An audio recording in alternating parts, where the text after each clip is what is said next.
Olá, pessoal. Bem-vindos à nossa quinta aula do mini curso Aplicações em Blockchain. E nesta aula nós vamos explorar a blockchain da rede BSV através do Explorer da Watson Chain. E aí nós vamos caminhar aqui na Watson Chain, falar um pouco do site principal, buscas por endereço de Bitcoin, busca por TXID, que são as transações, e buscas por conteúdo de OP Returns, que é onde nós armazenamos os dados que fluem através da rede. Começando aqui pelo Explorer da Watson Chain.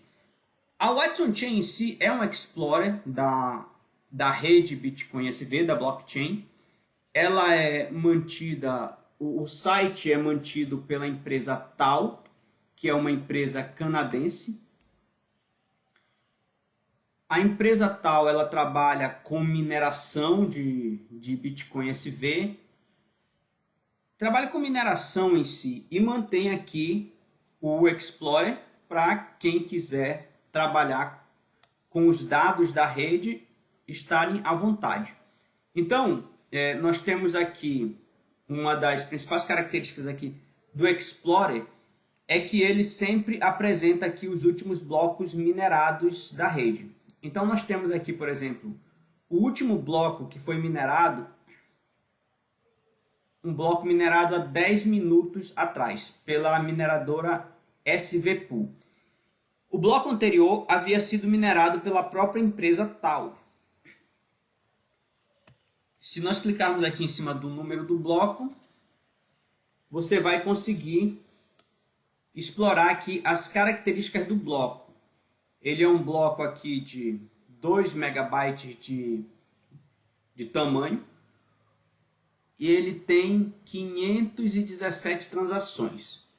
Então, você pode explorar dentro de cada bloco, cada uma das transações. Voltando aqui na página principal, pegando este bloco aqui, bloco anterior, que tinha sido minerado pela empresa Tal, ele tem 22.051 transações e ele tem um tamanho de 32 megabytes aproximadamente. Então ele é um bloco bem grande. Cada confirmação, o que significa uma confirmação? Significa que veio um bloco novo para completar esse bloco. Então, um bloco novo que veio para a blockchain, em cima desse bloco, ele significa que aconteceu uma confirmação. Então, por exemplo, este bloco anterior aqui, quer dizer, o último bloco, ele tem uma confirmação. Isso significa que já tem um bloco que está sendo analisado pelos mineradores e uma vez que haja um novo bloco minerado, o bloco que já foi minerado, que está confirmando este bloco anterior, ele vai ser posicionado na próxima posição aqui da blockchain. Então, se nós viermos aqui, por exemplo, e buscarmos pelo bloco 01, que foi o primeiro bloco minerado pelo Satoshi Nakamoto, está aqui, ó, foi minerado em 9/1/2009 e teve somente uma transação, e aí nós podemos explorar a transação que ocorreu. Então foi uma transação que teve 50 BSV colocado nesse endereço aqui, que era o endereço do Satoshi Nakamoto. Bem, voltando aqui, explorando o bloco anterior, que é o bloco Gênesis. Esse bloco teve também apenas uma transação, foi minerado 6 dias antes, aí no dia 3/1/2009, e ele teve esta transação aqui de 50 BSV colocado neste endereço e ele teve esta informação aqui colocada, registrada nele, né? Uma informação aí da primeira página de um jornal de Londres, o Times. Então, que aconteceu no mesmo dia da mineração deste bloco. Então, dizem aí que esse foi o primeiro NFT aqui da história. Pelo menos da história do Bitcoin, né? Então, voltando aqui para a Watson Chain, ela tem também uma API. Você clica aqui na API, vai abrir aqui o Explorer da API, onde você vai ter aqui todas as instruções para o que fazer se você precisar utilizar esta API. Então, nós utilizamos esta API no nosso desenvolvimento para recuperar dados da blockchain BSV através da API da Watson Chain. Então, nós utilizamos aqui a Watson Chain para fazer basicamente a recuperação de dados da rede Bitcoin SV. Vindo aqui para a minha carteira, uma das minhas carteiras Money Button, todas as transações que acontecem nas carteiras Money Button, e aqui se vocês verificarem, essa carteira ela tem diversas transações, sendo que todas elas são transações pequenas para testes. E explorando aqui uma delas, a primeira transação aqui, onde ela recebeu algum recurso, nós vemos aqui que ela teve 28 inputs e 2 outputs. Então, basicamente, os inputs, elas são transações que haviam ocorrido na rede, que já estavam registradas, e transações desses outputs, desses inputs que são valores que já estavam na carteira, elas são utilizadas para criar os outputs, que são transações que vão transferir recursos para outras carteiras e que serão inputs para novas transações futuras. Então, aqui, por exemplo, nós exploramos as transações, e se você quiser, por exemplo, explorar uma transação na Watson Chain, lá você não está no site Money Button, por exemplo, mas tem um TXID, isso aí lá na Watson Chain, colar esse TXID, e ele vai lhe levar para explorar as transações de input e output que foram realizadas dentro daquela transação. Você pode também explorar os endereços. Então, você tem um endereço e quer explorar este endereço. Vamos lá na Watson Chain. Você pode ir na página inicial e você vai colocar o endereço e ele vai lhe dar aqui a lista de transações que ocorreram dentro deste endereço. Então, basicamente, temos essas três formas de explorar aqui a blockchain. Pelo bloco, onde você vai ter ali inúmeras transações, pelo número das transações e pelos seus endereços. Então, os endereços, tem uma coisa interessante neles, que eles vão sendo atualizados aqui, à medida que as transações nos endereços vão ocorrendo, elas vão sendo atualizadas. Por exemplo, este endereço aqui teve apenas 2 transações. Depois nós vamos explorar aqui endereços que tem mais de uma transação. Bem, se eu falei para vocês de OP Return. O OP Return, ele é uma ele é uma estrutura dentro de uma transação que vai depositar dados na rede. E aí, você usa os dados da rede para fazer o que você precisar. Aqui no caso, estamos aqui no site NFT Space e nós utilizamos os dados para criar esses NFTs aqui. E aí eu vou mostrar para vocês aqui como explorar aqui esses dados. Então temos aqui esse NFT. Então, desse NFT, a principal uma das principais identidades dele é o TXID.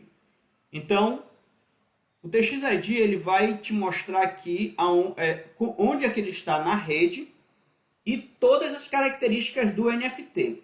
O token ele vai representar a propriedade do NFT. Então, se você vir aqui na Watson Chain e colocar aqui o TXID do NFT, você vai ser direcionado aqui para a transação e vai ter aqui os dados daquele NFT. Então, todo o dado dele vai estar aqui dentro dessa estrutura. Ele é um output também. Ele é um output chamado OP_RETURN. Então aqui você vê que tem 5 outputs. Isso aqui, output significa que ele foi colocado na rede a partir desta transação. O input é de onde veio o recurso que foi utilizado para realizar esta transação. Então aqui você tem aqui todos os dados aqui, tem o cabeçalho e tem os dados aqui do NFT em si, que é um JPEG. Então você vai explorar esse NFT. Cada OP_RETURN ele tem a possibilidade de albergar cerca de 100 kilobytes. Então, se nós tivermos, por exemplo, um NFT ou um dado que tenha uma quantidade muito maior de dados, deixa eu só reduzir um pouquinho mais aqui, que ele tem uma quantidade maior de dados do que cabe dentro de um OP_RETURN, você pode distribuir esses dados por uma certa quantidade de OP_RETURNs. O Money Button, por exemplo, ele permite trabalhar até 5 megabytes de dados de uma vez só em uma única transação. Então, por exemplo, aqui, você vai ter aí um NFT que tem uma série de OP_RETURNs que são utilizados para armazenar os dados daquela estrutura, dessa estrutura aqui, que no caso aqui é um vídeo. Então, você, utilizando aí a estrutura de OP_RETURN, você pode trabalhar aqui com a quantidade de dados que você precisar para realizar as suas operações aí de dados, de envio de dados e de recuperação de dados para qualquer propósito que você precisar. Voltando aqui no Money Button, eu vou pegar aqui um desses TXIDs. Na verdade, deixa eu voltar aqui, pegar o último TXID dessa. E aí, o que eu quero aqui desse TXID? Olha só. Esse TXID, ele já tem aqui um OP_RETURN. E aí nós estávamos fazendo testes. Então você vai ver aqui um texto referente a testes. Então você pode ter o OP_RETURN aqui em forma de script. Esse script ainda não tem. Você pode ler ele em formato hexadecimal. Voltando aqui nessa, deixa eu ver aqui se é essa transação anterior. Não. Aquela transação do NFT. Deixa eu ver. Aqui. Então, cada op return aqui, você pode explorar ele em forma de script. Então, está aqui, ele vai apresentar para você o dado em formato hexadecimal. Você pode explorar em hexadecimal puro, ou você pode explorar ele em ASCII. Então, ASCII vai ser aquele formato que basicamente a gente está acostumado aí na exploração de dados, certo? Então, voltando aqui, nesta transação, nós temos aqui um op return com uma quantidade pequena de dados aqui só para fazer testes. E é importante falar que cada byte que você coloca em um op return, você paga aí cerca de 0,5 satoshis. Aqui a taxa tá aqui, 0,6 satoshis aqui. Essa taxa ela fica variando um pouquinho. Ela está entre 0,4 e 0,6, com a média 0,5 satoshis por byte. Então, cada byte que você envia para a rede,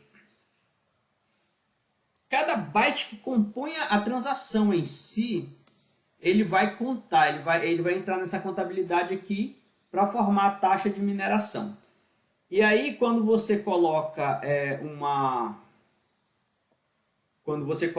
uma quantidade de dados no op return, você vai pagar uma determinada taxa.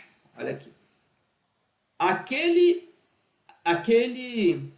NFT que tinha aí uma quantidade bem grande de dados, nós pagamos aqui essa quantidade aqui em satoshis.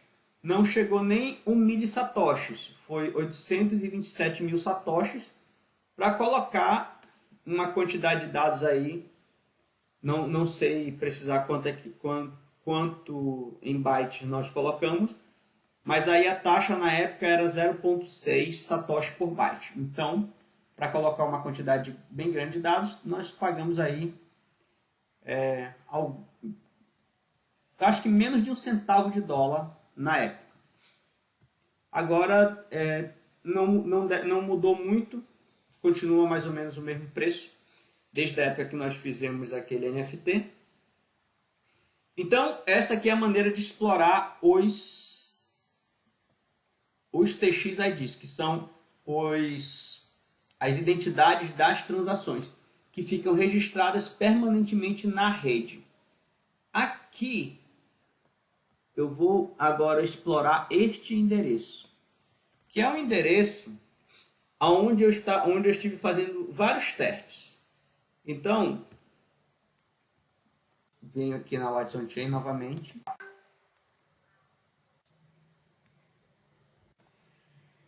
E vou colocar este endereço aqui. E vamos lá. Este endereço, vai me dar aqui, ele tem 31 transações. Então, para cada transação, ele vai me dar o TXID da transação e vai me mostrar aqui o que tem dentro dela. Então, ó, ele sempre, aqui na Watson Chain, ele é apresentado da última transação até a primeira. Então, o bloco, por exemplo, ele é fixo. Um bloco.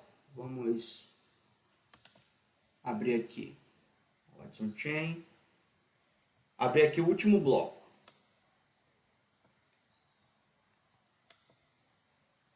Ainda é o mesmo. Só tem uma transação confirmada. Então, por exemplo, o bloco ele tem uma quantidade fixa de transações, não muda. Cada transação, os dados que estão contidos dentro dela também são fixos. Eles não mudam. Mas o que acontece nos endereços? Os endereços eles são destinados para receber transações. Então, eles vão sendo atualizados. Então, cada transação que chega em um endereço, ela é agregada à transação anterior. Então, o endereço de Bitcoin, ele pode ser utilizado para você comunicar dados através dele. Então, por exemplo, o que você precisa tomar cuidado? Precisa tomar cuidado para que este endereço, você tenha o controle sobre ele. Ou seja, esse endereço é um endereço de dentro de uma das minhas carteiras. Então, eu tenho controle sobre ele. Eu consigo acessar ele. E, por exemplo, você pode pensar, mas já que eu posso transmitir uma grande quantidade de transações para dentro de um mesmo endereço, eu posso gerar um monte de spam dentro de um endereço. A resposta é sim, você pode. Aí é a importância de você ter o controle sobre o endereço. Por quê? Porque para gerar spam para dentro de um endereço, o gerador desse spam ele tem que pagar por cada transação que ele faz. Então, se ele quer fazer uma transação, ele paga. Se ele quer fazer 1000 transações, ele paga. Se ele quer fazer 1 milhão de transações, ele paga para dentro do endereço. Então, o que acontece? O spam ele não vai ser de graça. Então, se alguém quiser fazer um spam no seu endereço, ele vai ter que pagar para você para fazer esse spam. Então, você ganha para receber o spam. Então, é legal porque existe essa ferramenta. Então, não é de graça. Assim como não é de graça você transmitir um dado para a rede, não é grátis para uma pessoa que não tem o que fazer spam. Jogar spam dentro do seu endereço de dado onde você está trabalhando. Então, é uma situação interessante e aí nós estamos utilizando para isso, né? Para fazer transações. E aí o que acontece se alguma transação for enviada para dentro desse endereço, ela vai ter que vir com alguns satoshis de pagamento. Ele não é grátis. Agora, é grátis a leitura. Então, nós estamos aqui no site da Watson Chain. Então, nós estamos fazendo a recuperação de dados. Você pode recuperar o dado de quem você quiser aqui, que é de graça. Aqui, por exemplo, esses dados que estão sendo apresentados deste meu endereço, eles não são encriptados. Mas nós temos aplicações onde os dados que estão sendo armazenados, eles são encriptados. Então, o dado está aqui, mas você teria que ter a chave de decriptação para poder ler o que tem ali naquele dado. Então, é assim que funciona. Se o dado não está encriptado, então ele está livre e você pode ver o que tem dentro dele. Então, senhores, basicamente era essa aqui a nossa rápida aula de hoje de exploração da rede Bitcoin SV através do Explorer Watson Chain. Nós vamos utilizar aí no nosso desenvolvimento de aplicações a API da Watson Chain e a API do Money Button para criar as nossas aplicações. Então, fico por aqui na aula de hoje. Fiquem com Deus e até a próxima.